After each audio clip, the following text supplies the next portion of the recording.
something? Just stop. Shut up.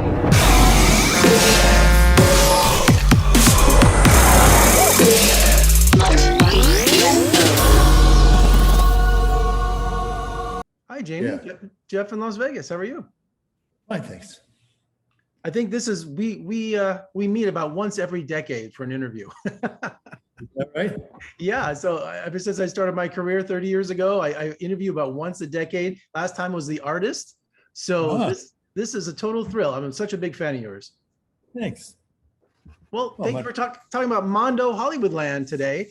And a psychedelic guide to Hollywood. You know, we follow a mushroom dealer and a man from the fifth dimension as they search for the meaning of Mondo in present day Hollywood. You know, as executive producer, what intrigued you about the theme of this movie? I don't think it was the theme. I think when I saw what he was doing, I really admired.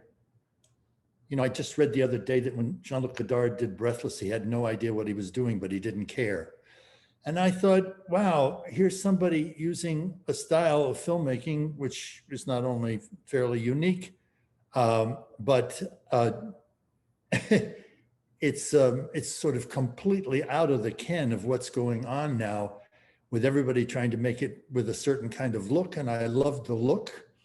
I loved the politics. I loved the humor. I thought was wonderful. Thought much of it was very well observed, and the cutting and the imagery, provocative. I've already sort of figured out why, at least in my terms, why he did it that way. And so actually it was the whole project. It wasn't the theme per se, whatever the theme is, because I'm not sure that I could identify the theme.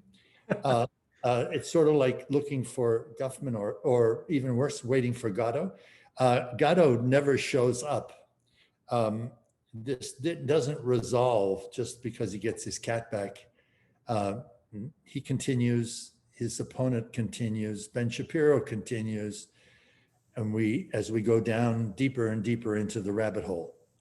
Well, this movie takes chances, and it's not often we see experimental films full length, to say the least. Usually the short experimental films reminded me a lot of these psychedelic films from the late 60s that I see on Turner Classic Movies once in a while. And you know, day in the life scenes, you know, you have to tell viewers to be open-minded, don't you, for a movie like this?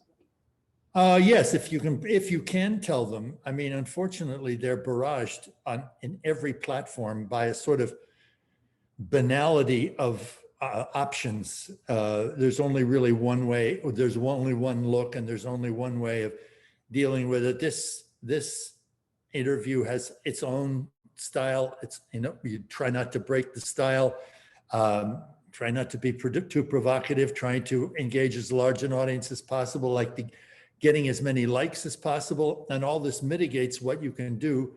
That's why it says dare to be an artist. To be an artist it's a risk. The risk is that it won't work. And even if it does work, it won't be seen by very many people. That's not the point of doing it. Self-expression is not about the other person. It's about what it does to the artist who is self-expressed.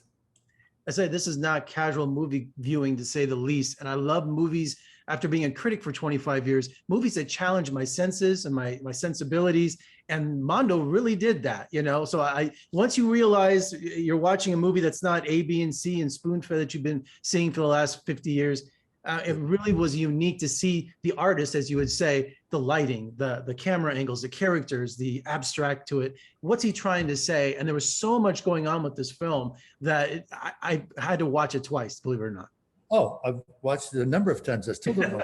No, I know what's going on. I can follow it. But the thing is, if you've partaken of shrooms, then you know what it does to the reality. And he actually I have a huichol. It's an indigenous tribe in Mexico. And they do these thread paintings, which they press these psychedelic threads into a beeswax. And it's all about their peyote journeys. And they are incredibly vivid, and I really love them. And that's what reminded me, the way he did it. Usually when you see people that are stoned, the camera is not stoned. The camera is supposed to, record what it is to be stoned, but that's not what being stoned is. People acting stupid is not it. what it is everything changes. Your sense of narrative changes. Your ability to control anything at any particular moment. You have to completely give in. And that's what I felt the film demanded. It demanded just letting go of any expectation and any aesthetic and just saying, oh, let the images flow over. There are ones that resonate with me. There are ones that don't resonate with me, but because I don't understand. And I think that's great. Why should a work of art be transparent enough to be understood, which is the Booby Prize, by anybody? Absolutely. And, you know, writer director Ambrose, what an original eye. Is he someone to look out for, to watch for? Yeah, I think so. I loved his documentary. He sent me his documentary, which I also helped produce. I don't produce them.